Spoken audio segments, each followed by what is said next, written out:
Hello, beautiful people. I'm sending you good vibes and a great big hug. Welcome back to Be Better with Suzan. So today I have a special guest with me, and I will introduce you to her in a bit. But I wanted to start off with something I found on Instagram. It's a page that I follow by the name of Vibe Source. And each day they release really wonderful content. So I thought I would share that with you today. Okay. It says financial abundance and well-being are on the way. Continue moving in the direction of your passion and inner calling. Your environment mirrors your inside world. If you lack finances, you have a lack mindset. Change the way you look at money. Money itself isn't bad. How we use our money reveals our character. Now is the time to upgrade your mentality towards money so you can attract an abundance of it. Like they say, whatever you focus on grows, whatever you think about expands. So think about the money, think about success, think about happiness. And I wanted to share that with you once again. They're on Instagram, Vibe Source, VYBE Source. And I thought it was cool to share with you. So I want to introduce our guest today. She's my friend, and she is amazing. She's going to share her story on her mental health journey. Sarah Hornstein is in the house. Hello. Hi, babe. How are you doing? Doing good. Awesome. Thank you for being here. So fun fact about us, I met Sarah through her husband, Dan Hornstein. Woo, woo. Shout out to Dan. So we worked together at a mattress firm. Golly, it's been a long time ago because I was there for about 7 years. So I met Dan, love him to death. And then Sarah is his wife. So they're the best, the Hornsteins. So let me ask you, how have you been doing during this pandemic? Oh, well, most of this stuff during the pandemic, like I've been doing before, so. Like you said earlier, like, hey, it's okay. I don't need a hug. I don't need to talk to people. Yeah, it's great. I've been at home, I like having Dan there more. Yeah. But other than that, I've been doing the same stuff. That's awesome. So you guys are doing well. Yes. Things are good. Yes.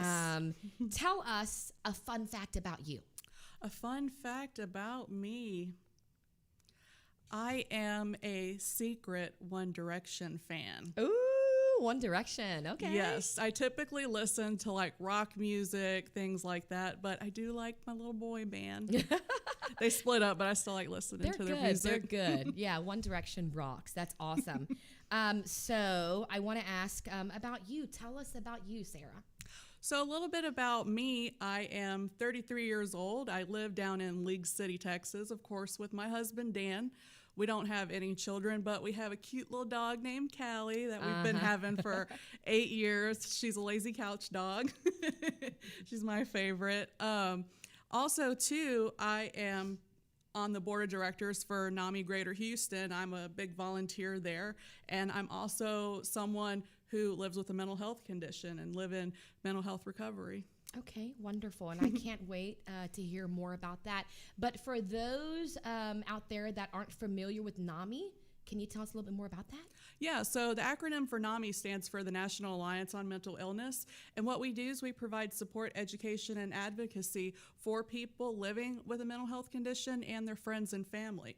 We offer great support groups, we offer great classes, and all of them's free. So I love that. And how long have you been volunteering with NAMI? I've been volunteering since 2017.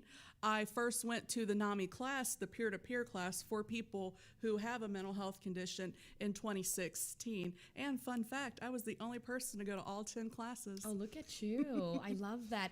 And tell us a little bit more about the support groups and just, I feel like during this pandemic, I'm sure it's tough for a lot of people that have already, potentially experiencing some mental health conditions or, some experiences. And with this pandemic, I'm sure it can be tougher. So how about the support groups? Where could they look into that at? Yeah, so to get a list of our support groups and to get in touch with the facilitators, you could go to namigreaterhouston.org.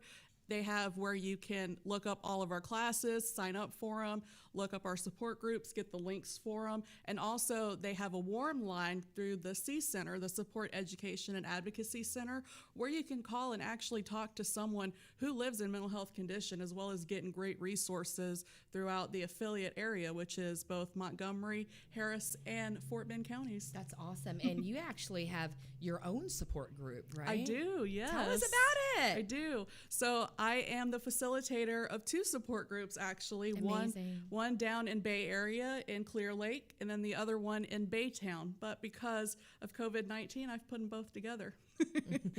So if you're from Baytown or Clear Lake, you can come to the group. That's awesome. I love that. Okay. How does volunteering for NAMI, how does that help you as well? Because like you mentioned earlier, you're also on your mental health recovery. So how does working or volunteering for NAMI help you? Well, it helps me greatly because one of the things that really challenged me in my mental health recovery was I had a bad experience at a job at a call center. You know, I was there, it was very volatile, not only being around the people who would call in about their orders and yell at you and stuff, but you take a beating all day just getting that negative reaction and stuff. And so I started looking into things in Houston that I could do, and that's whenever I found NAMI. And I started going to their class, like I said, the peer-to-peer class. I started getting involved too because at that time I was using state services to try and go back to work. They call it vocational rehab.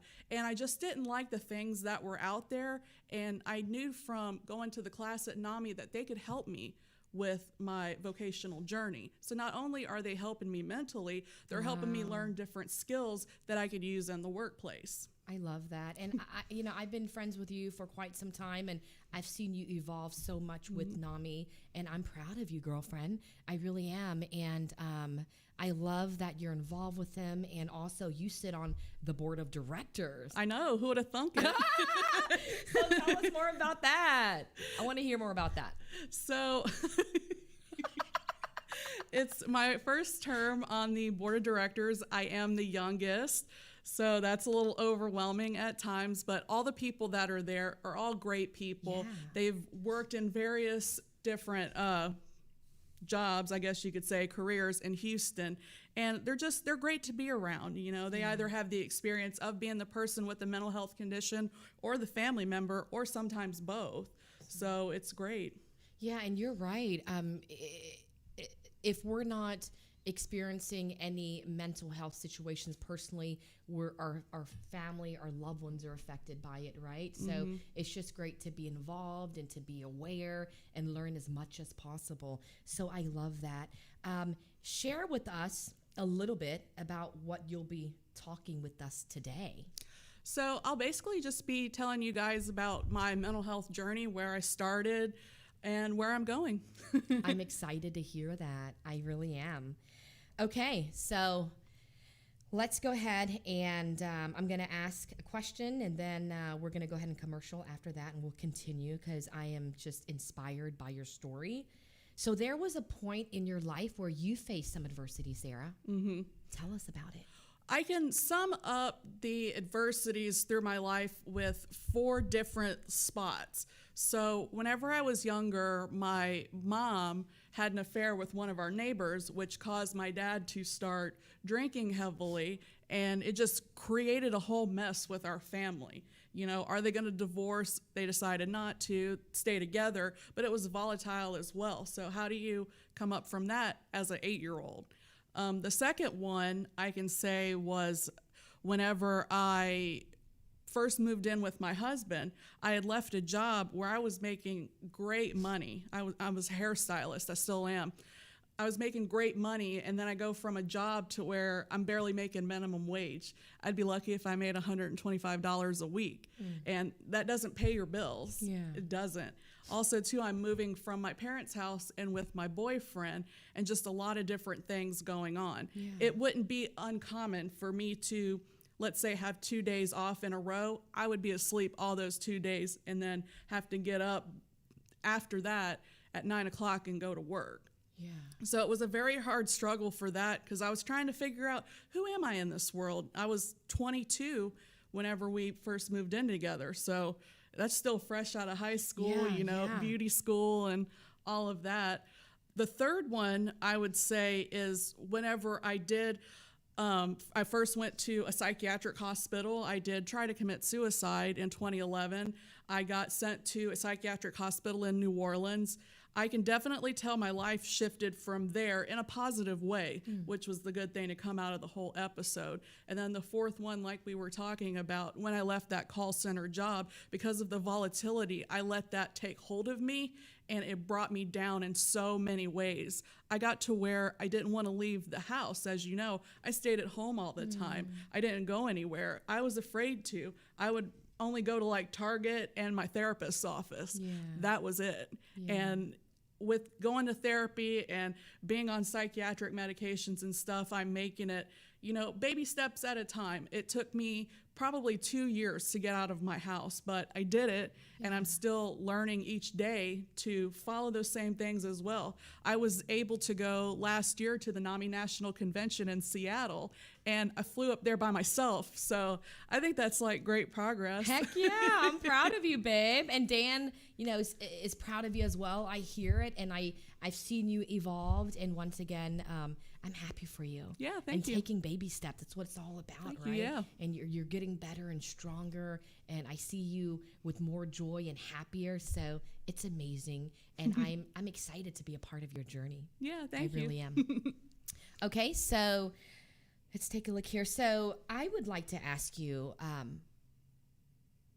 I would like to ask a question, but I'm going to ask the question. You can think about it, and then we're going to come back from a commercial. Okay. So the question is, what are some of the factors that contributed to your situation during that time?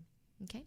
And we are going to commercial, and we will be right back.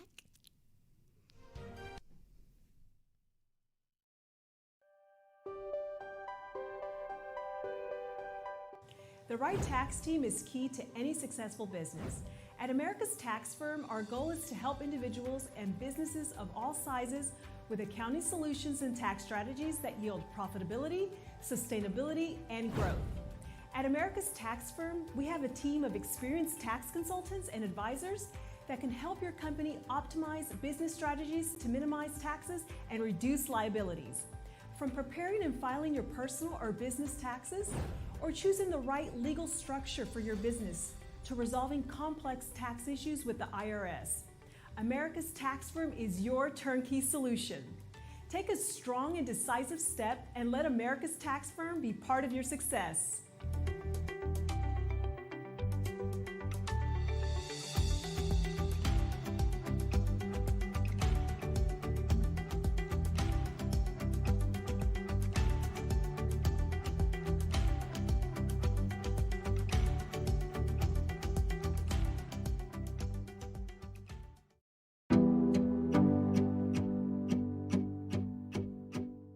Our nation is being seriously affected, not only emotionally, but also clinically.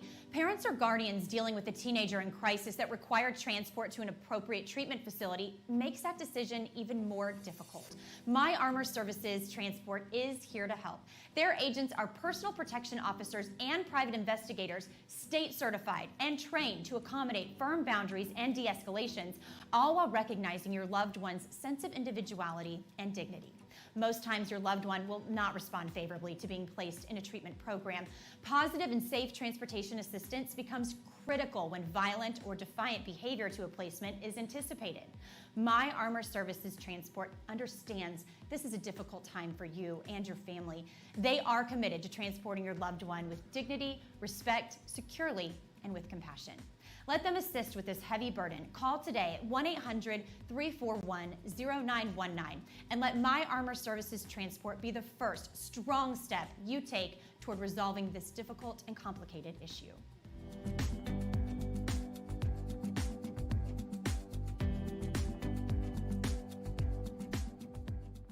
COVID-19 COVID-19 transformed the way we do business. Now more than ever, fast lead generation and customer retention will determine if a business survives or not. The Now Media Video Business Card is designed to be sent using your smartphone. It's the next generation business card that will open the door for you while keeping social distancing. The Now Media Video Business Card is affordable for anyone from startups to multinational companies and is already being used by hundreds of businesses. Stay open, stay in business. Call us today.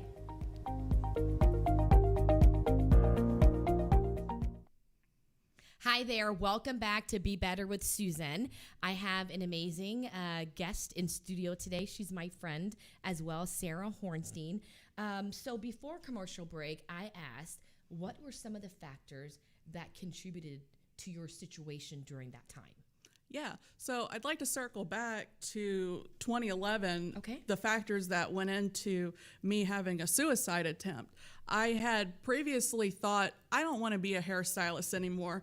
I want to be a dental assistant. How that came about, I really honestly can't remember. That's one of the things that can be a symptom of depression and anxiety, which I'm diagnosed with, is memory loss. And so I don't remember a lot of things, but I remember going to school to be a dental assistant and all of that. I did one of those, 6-month things, and you get your certificate. And then I went to work for a dentist. This guy was a periodontist. And so I was doing surgery right out of being a dental assistant school. So I was definitely shooting for the stars on that one. But because I was going through my mental health struggles at the time without knowing, I was getting my energy down really, really low to where I was drinking Red Bulls all day. I was drinking Cokes all day, not really getting any water, not really eating. To get energy, I was taking those diet pills that have a ton of caffeine in there. I was having body aches, so I was taking ibuprofen every day. It just, a lot of things were happening, and so you're putting all that stuff into your body as well as your mind is not understanding what's going on. That's what contributed a lot to me having my suicide attempt. I remember it. Now that's one thing I remember vividly is how everything happened up to that point. I had got called into the dentist's office, and he told me that out of his 15 years as a dentist, that I was one of the worst dental assistants he's ever had. And of course, I'm working really hard trying to do my best at this job, and I'm eating crow every day from this guy, and it's like, what is there to do? So the next day I had to go to work, and I told my husband, I said, I don't feel like going to work. That guy, I don't like him. I don't want to go there, and I'm not doing it. And that obviously made him mad because we needed both incomes. Yeah. So we got into a big fight about it. I had been fighting with my parents because they wanted money, and it was just coming from me at all angles. Yes. And so I decided, if I can't make anything right with anybody, and if my life just feels like this all the time, what is the reason for me even being here? So I OD'd. I ended up in the emergency room, had to drink that delicious charcoal stuff. It was cherry flavored, and they're like, oh, it doesn't taste that bad. It's terrible. And then I ended up spending a week in New Orleans at the psych hospital. Thank you for sharing that. I know it's not easy, but once again, I've seen your growth, and I'm happy that you are where you are now. And that you mentioned in a bad environment, and he was so negative on a daily basis, and all of these different situations coming to you at different angles, that must have been hard. Let me ask you now, do you still have any of those suicidal thoughts? No, absolutely not. I haven't had them since probably 2015 with the call center job. Okay. I'm happy to hear that, babe. Yeah, I've definitely, throughout my journey and through the help of everybody that I've met at NAMI and, my great friends like Suzan, I've made a 180 jump for sure. I've seen that. And Dan is a wonderful husband. He supports you. He adores you, puts you up on a pedestal. Yes. I don't blame him. And I'm glad that we're friends on this journey together. So you talk about some of the experiences you've had, the volatile job, and then another really negative experience at the dentist office, right? Different other situations happening in your life. What was the turning point? Was there any other turning point aside from that second job that was interfering with your life?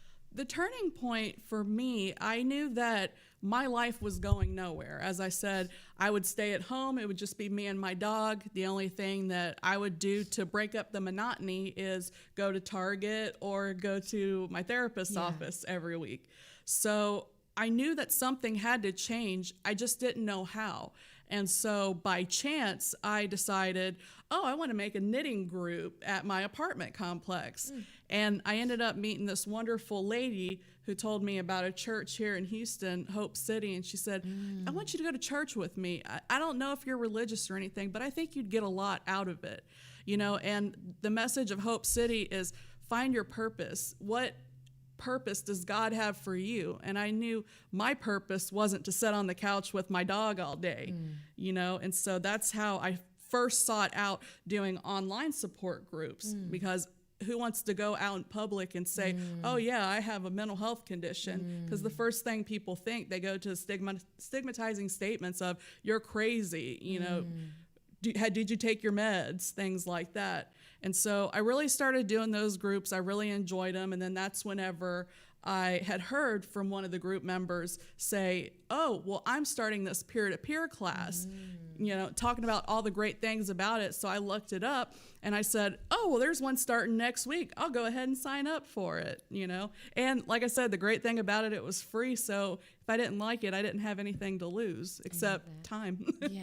And support is so important, right? I'm glad you found that group. I remember when you were talking to me about it, I was super proud of you. And then now you're leading a support group and you sit on the board of NAMI. I know. That's amazing. So you also mentioned leaning into your faith during that time, right? And I can completely resonate with that because I was doing the same after the loss of my arm. Well, initially, I was mad at the world. I was angry. I was bitter. There are many moments where I did not want to be alive. And I was self-medicating and doing a lot of things I'm not proud of. But I did start leaning into my faith, and I'm definitely closer than I've ever been, in my faith. And I feel like every day it does get a little easier, right? Yeah. It gets better, right? Yeah. But it's so important to surround yourself with good people. Surround Absolutely. yourself with people that support you and want to see you win and cheer you on. So you have that from me. You have that from Dan. There's so many people out there that love you. Yeah. And I want you to know that you can count on me. Yeah, Okay. absolutely. And the next question I was going to ask was, how did you move forward? But you answered that. Leaning into your faith, the support group, being involved with NAMI, right? Yes. Having a wonderful husband. Any other things that maybe you could share that could help someone else that's going through something similar that you were? Sure. So when I went through the peer-to-peer class, one of the things was really taking ownership of your diagnosis, of your medical care, and just of your life. Because that's the thing. When I know for myself, whenever I was going through my mental illness and everything, I didn't take ownership for stuff. It was all, this is happening to me. Why is this going on and stuff? I had to take a stand and say, I'm the one that's in charge of my life. So I went to therapy. I went religiously every week for 3 years. Look at you. And me and my therapist, we had a great relationship. We grew together, and I really just followed everything that she was teaching me in those therapy sessions. It taught me how to set a boundary with people, because that's a lot of how people can hurt you and put you in a negative space, is when you don't set a boundary. If you allow them to talk to you in any way, people are going to. It's unfortunate, but that's just how it is. I learned how to do that. I learned how to speak up for myself. The best thing I ever heard was no is an answer. You don't have to say no and ... No, but, right? No is an answer. You're right. I'm guilty of that as well, right? No, but maybe later, or no and, right? But no, a simple no. And setting boundaries as well is important. Any other great tips? This is good stuff.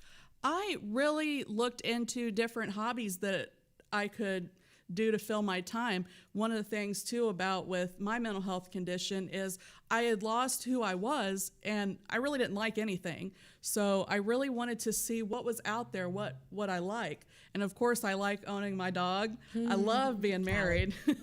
I love being married. I definitely got the cream of the crop with husbands, for sure. Oh, Dan, Oh, you're Dan. so sweet, Dan. No, Yeah. that's awesome. He's a great guy, and he's a comedian as well. He You is. should check out, his shows if you have a chance. Dan Hornstein, Google him. He's Yeah. a real fun guy.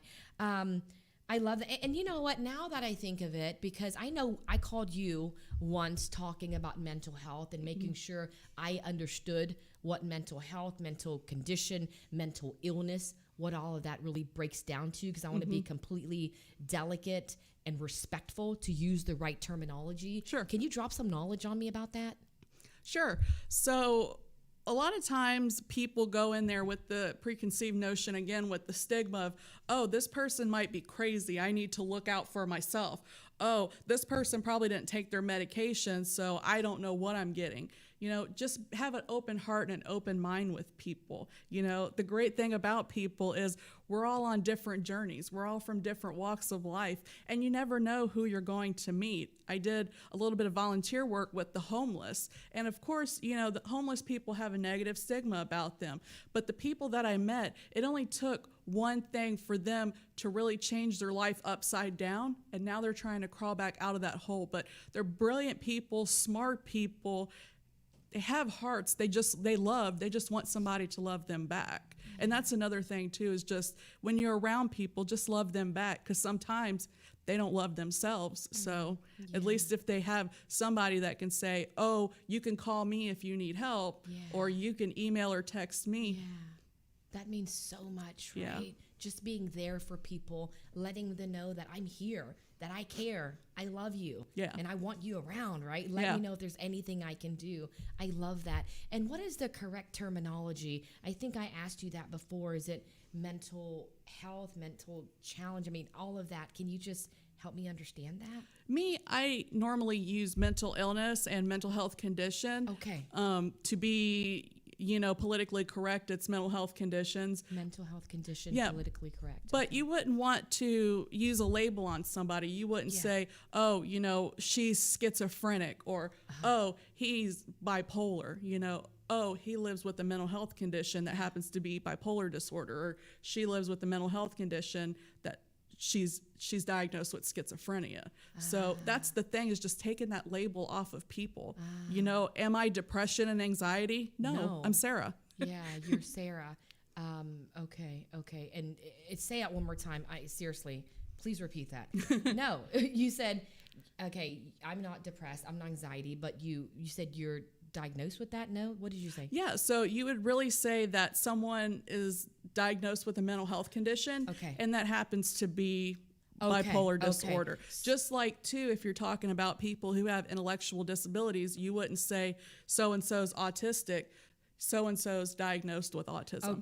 Okay, right. So-and-so isn't autistic, obviously, but he lives with autism, right? But they're not autism, obviously. You're not depression, you're not anxiety, but you're diagnosed with that. Yes. Thank you so much. That's really great knowledge. I know for me it is. And we've had a conversation. I called you and I wanted to make sure because I was going to work with an organization, and I wanted to make sure I was saying everything politically correct, because I just want to make sure I was doing the right thing and saying the right thing, because that means a lot to me. As long as you just use their name and don't put a label on them, you're good as gold. Yeah. So username, don't put a label on them. And once again, I love that example. So if you know someone that is autistic, don't say, oh, that person is autistic, but they live with autism, or they've been diagnosed with depression, but don't label them as what they've been diagnosed with. That's good stuff, babe. Yeah, I like that. because I think once we get rid of the labels, it'll start to change the stigma of mental health conditions and mental illness. This is such a good conversation, and I feel like it couldn't have come at a better time, right? Yeah. I mean, man, our emotions it's like a roller coaster, and also adding to the pandemic and jobs lost and, COVID. I mean, it's a really scary time for many of us. And of course, people that need to be out and need to be around people, that's taken away from them as well. They've got to stay home and quarantine and social distance. So I'm happy that you're here to spread some knowledge and your energy is amazing. So I appreciate it, girl. Well, thank you for having me. Of course. So we are going to commercial break and we'll be back in a moment.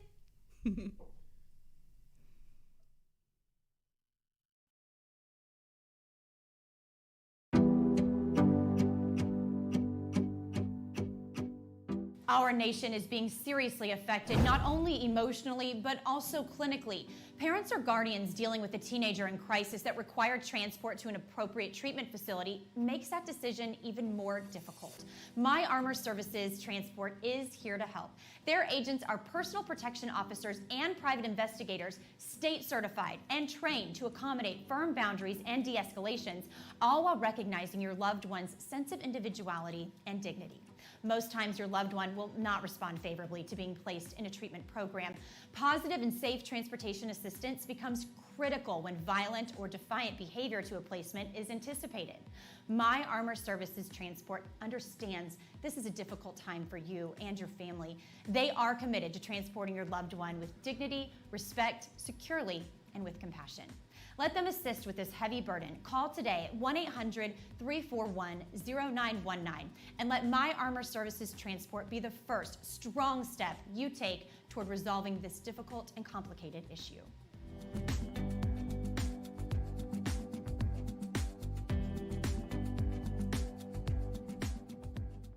COVID-19 transformed the way we do business. Now more than ever, fast lead generation and customer retention will determine if a business survives or not. The Now Media Video Business Card is designed to be sent using your smartphone. It's the next generation business card that will open the door for you while keeping social distancing.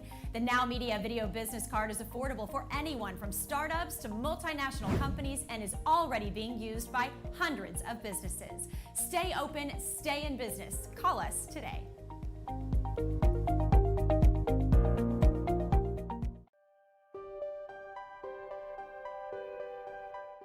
The right tax team is key to any successful business.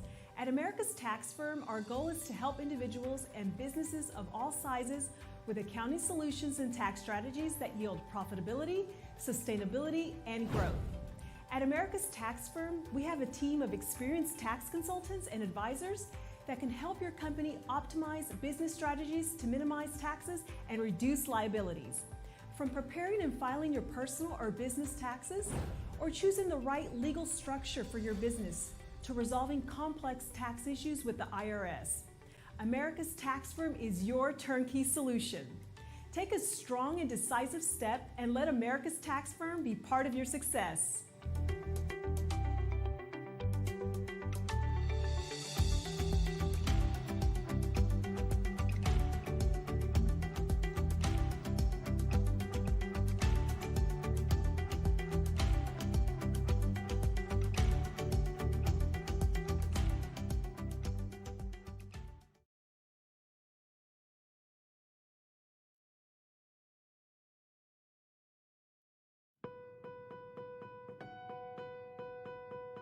Hello, I'm Jose Hernandez, retired NASA astronaut, entrepreneur, and proud son of migrant farm workers.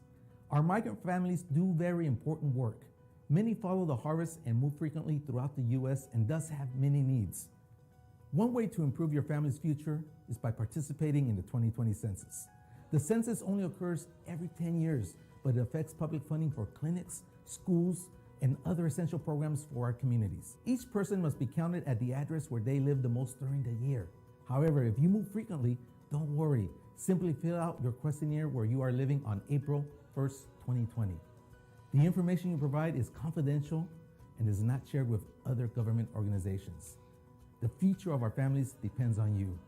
So make yourself count before July 31st. For more information, visit the website 2020census.gov.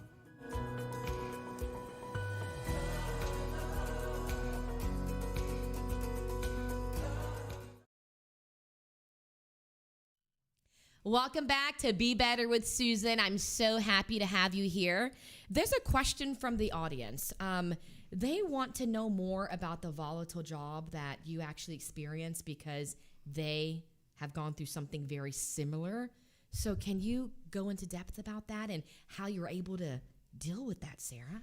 So looking back on my job situation, because again, once you go through therapy, you're having to reflect back on a lot of your past situations to find out what was the core issue of this. So with all of those jobs, and even whenever things were going on earlier in my life, it was that I was always being told how to live my life. I wasn't allowed to actually live it for myself.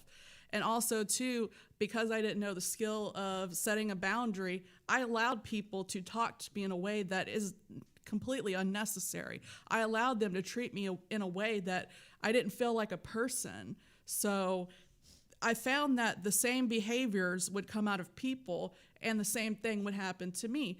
Before I went to the hospital, I went to the hospital twice, but before the first time, I found that my triggers were I would drink a lot, and not eat, and also take all of those pills on top of everything.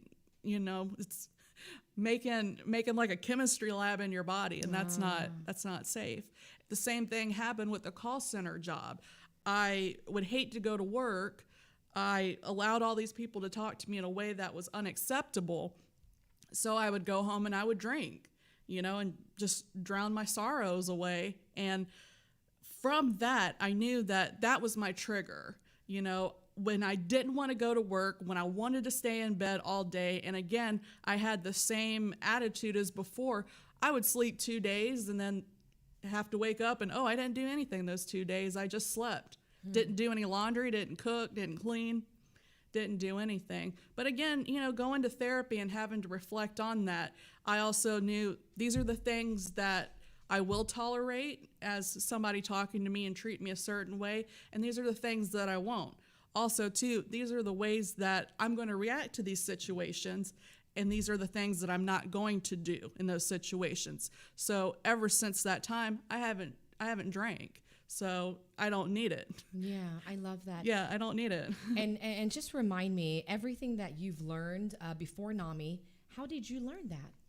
I learned it through going to therapy. Like I said, I had a great therapist that one of the things I really liked about her was she had lived experience. She was also a person who lived in depression and came from a chaotic background and things like that. And one of the things that really inspired me about her was she was telling me that she went to college, started her freshman year undergrad when she was 40 years old, a single mom, and had 2 kids. Wow. And I think at the time she was like 55 whenever I was going to therapy. That inspired me too, because the mentality that I've always had was you have to get a job, you got to go to college, get your job. That's just what you're going to do your whole life. If you end up quitting, you're like an old maid and, but she showed me that, hey, I got it, I'm only 33. I got it, girl, That's awesome. So. And I feel like that's limiting beliefs and how we're conditioned, Yes. right? We're raised and people say, okay, you need to finish school, you need to get married, you need to have kids, you need to do all of that.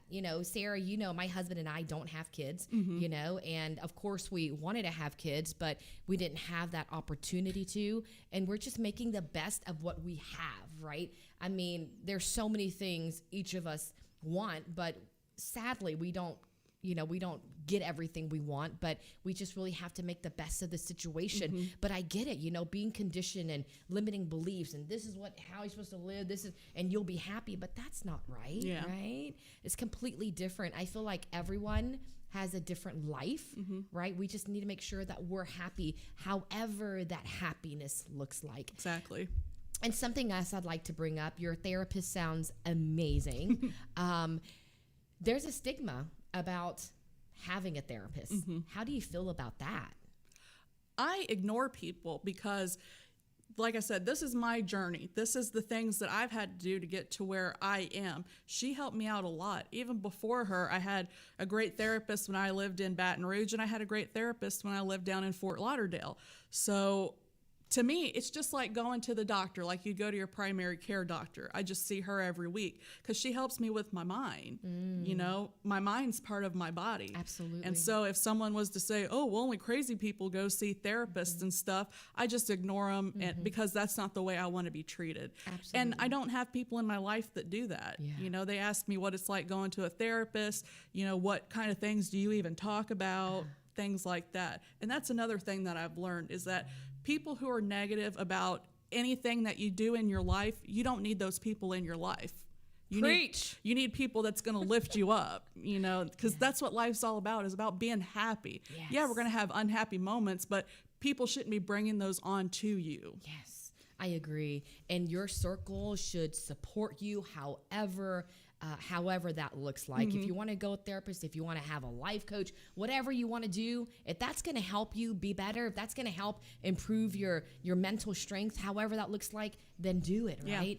But I feel like there was a stigma back in the days, right, about having a therapist, but now it's so common. Yeah, right? now people brag about it like, oh, hey, I went to see my therapist and then I went to Starbucks, you know?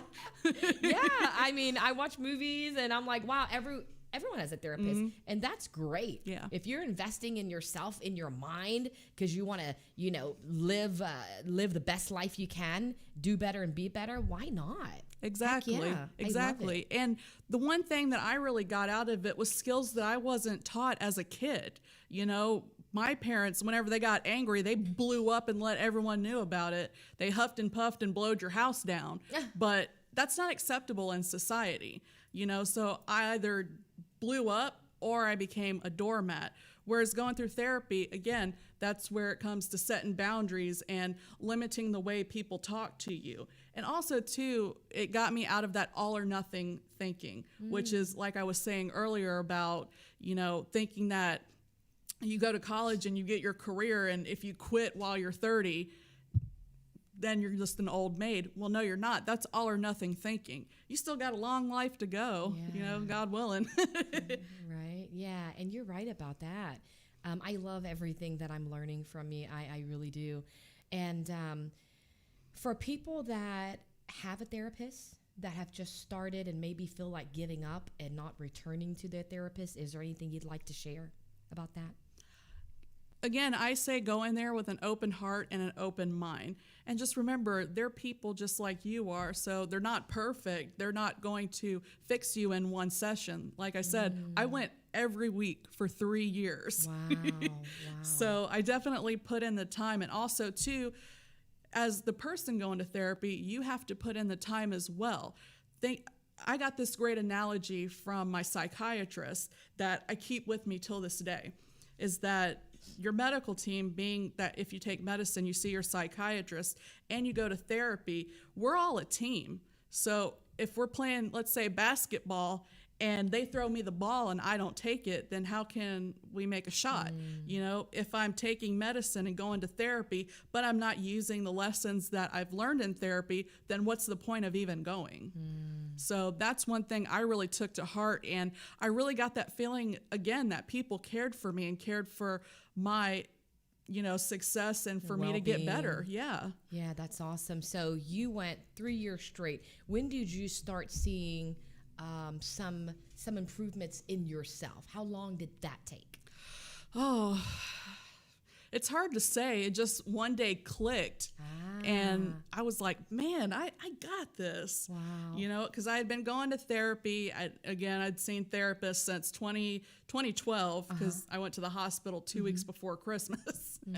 But, you know, it kind of clicked that I can actually do these life skills that I'm being taught. You know, and if people don't like it, well, I can only control my actions and my emotions. I can't control their feelings. But it just all of a sudden, like a slap in the face, like, you know, sorry Like, to use wow, that. But it was all right. like, it was like, whoa, I got this. Wow, I'm proud of you, girl. Yeah. And you're right. And something I learned as well, which was a hard lesson, was you can't control everything. You can only control what you have control of, right? So once you're in that place and you really process that and understand it, it does help in my life because I overthink about everything, right? But when I'm like, that's out of my control. then I feel a little bit better about it. But I love what you're sharing with us. We're going to go to commercial, and we'll be right back. COVID-19 transformed the way we do business. Now more than ever, fast lead generation and customer retention will determine if a business survives or not. The Now Media Video Business Card is designed to be sent using your smartphone. It's the next generation business card that will open the door for you while keeping social distancing. The Now Media Video Business Card is affordable for anyone from startups to multinational companies and is already being used by hundreds of businesses. Stay open, stay in business. Call us today.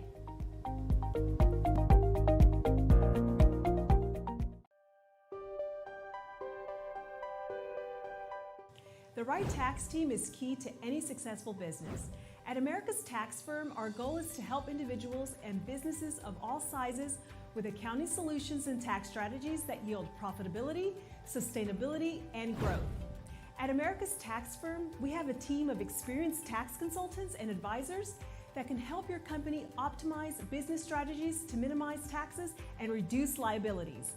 From preparing and filing your personal or business taxes, or choosing the right legal structure for your business, to resolving complex tax issues with the IRS, America's Tax Firm is your turnkey solution. Take a strong and decisive step and let America's Tax Firm be part of your success.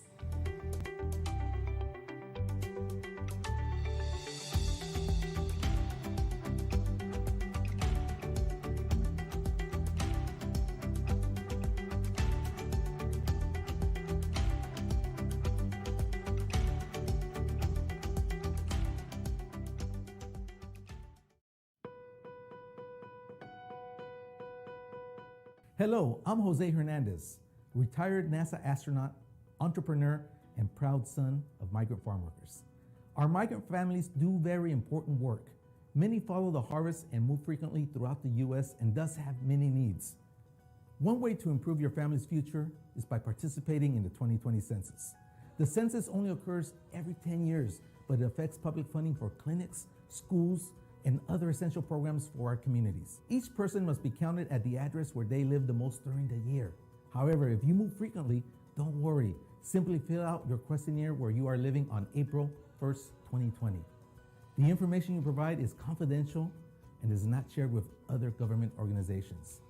The future of our families depends on you. So make yourself count before July 31st. For more information, visit the website 2020census.gov.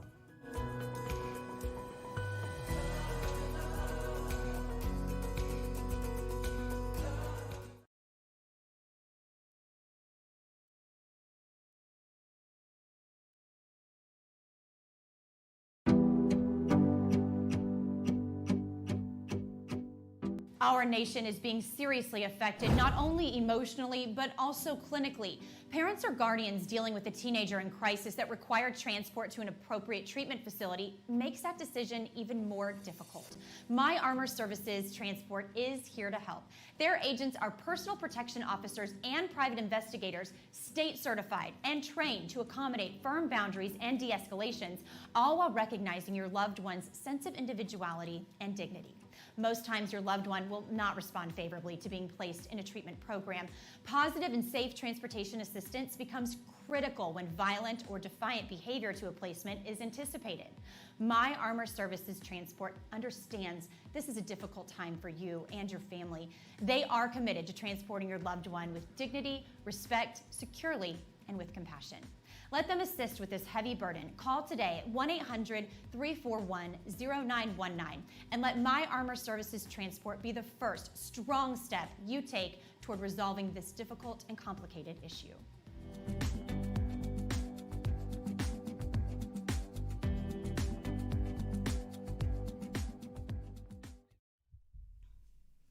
Welcome back to Be Better with Susan. I have my special guest, Sarah Hornstein, in studio talking about her mental health journey. And I appreciate you from the bottom of my heart sharing this. There are some parts that I'm sure wasn't easy to share, so I'm very grateful. So let me ask, how did you find your amazing therapist? So it actually isn't that fairy tale of a story. I first need to talk about how I found my psychiatrist. So we had moved here from Fort Lauderdale to Houston, and I needed my medicine because unfortunately for me, I'm one of those people that if I just stop my medicine suddenly, I'm going to have side effects that come with it. And I needed to get my medication refilled. So my husband, because at the time moving here, again, you're going through a big life change. You know, I only lived in Florida a year and a half, so I really wasn't there. I blinked my eyes and I was gone. But he helped me out by calling our insurance, asking, you know, who was a great psychiatrist that lived close, because he knew, again, I wasn't going to drive very far. And luckily, the psychiatrist lived 2 blocks from where I lived at. So he's like, oh, that's perfect. You know, if she decides to get a wild hair one day and walk there, she could, you know, which I never did.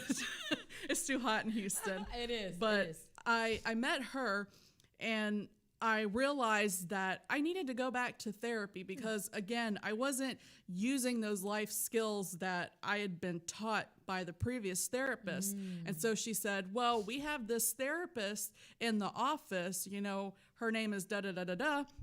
Make an appointment with her. I think you and her would click really good. And so I was like, okay, I'll give it a shot because I really liked my psychiatrist. And again, me and the therapist, we clicked because it was like, you know, fate had brought us together, you know. Wow, that's awesome. And for other people that are on the verge of looking for a therapist, but once again, maybe nervous, what is some advice you could give them? Some advice I could give people is pretty much interview your therapist. This is somebody that's going to be helping you change your life. So you want to make sure that you and the therapist, that you are on the same goals. If I was there with someone who rejected everything I wanted to try, that wouldn't have been the person for me. For therapists, I also have a demographic that I like to use. I like older women therapists. You know, some people might like a younger woman or a younger man or whatever. And also, too, don't read reviews that they have on Google and stuff like that, because people are never going to write the good stuff. They're always going to write the bad stuff. And, you know, you never want to dismiss somebody before you get to know them, because that's what you're going through as well, and why probably you need a therapist. I love that. You're right about that, right? And I'm a coach, and I feel like when I have a discovery session with a potential client, I want them to feel comfortable. I want to be able to be on the same page they are, and let them know that we're after the same goal, right? So that's important, to be comfortable with the person, with your therapist, to make sure you guys are on the same page and she's inspired to reach your goals as much as you are. And also, when did it come to a point where you thought to yourself, you know what, I'm going to invest in myself and I'm going to look for a therapist? Well, I think the first indicator really was trying to commit suicide. That's definitely like, there's your sign. So not a great one, but there was your sign. And I had started going just because that's what was the discharge instructions after you get out of the hospital, is go see this therapist, go see these people to get your medication and things like that. So at first, the people I was seeing was just run-of-the-mill, you know, whoever was around, and I wasn't getting anything out of it. So really, whenever I found my therapist, that's whenever I really started getting something out of it. But I didn't accept the, I guess, advice that was given to me until I got with the therapist here in Houston. So, because again, I'm feeling like I'm not worth it, and I'm really just going to get my husband off my back, if I'm being honest. Just kind of, that's what you do. Yeah. And once you finally let it click, and again, you open your heart and your mind to it, I think for me, that's whenever everything started coming together, all the lessons I learned in therapy. I love that. But most importantly, what I hear you say is find someone that you're super compatible with. because you've had a couple of therapists, and like you said, the runaround, you weren't really feeling it, but when you met the right one and you guys were on the same page, it felt great, and she was able to open you up more. So that's really cool. So finding the right therapist, and if you're stuck in a therapist relationship and you're not feeling that person, it's okay to stop going and find someone else, would you say? It is, yeah, because there could be times where you felt like you've exhausted all of the means with that therapist and you want to try something different. That's okay too, because remember, you're in charge of your medical care. So if you're not getting anything out of the relationship, then it's time to move on. I love it. Thank you so much. That's such good information. Also, I want to ask Sarah Hornstein, how does life look like now for you? So it looks pretty great. I mean, I hate that COVID-19 came, because that got rid of a lot of the health fairs that I went to.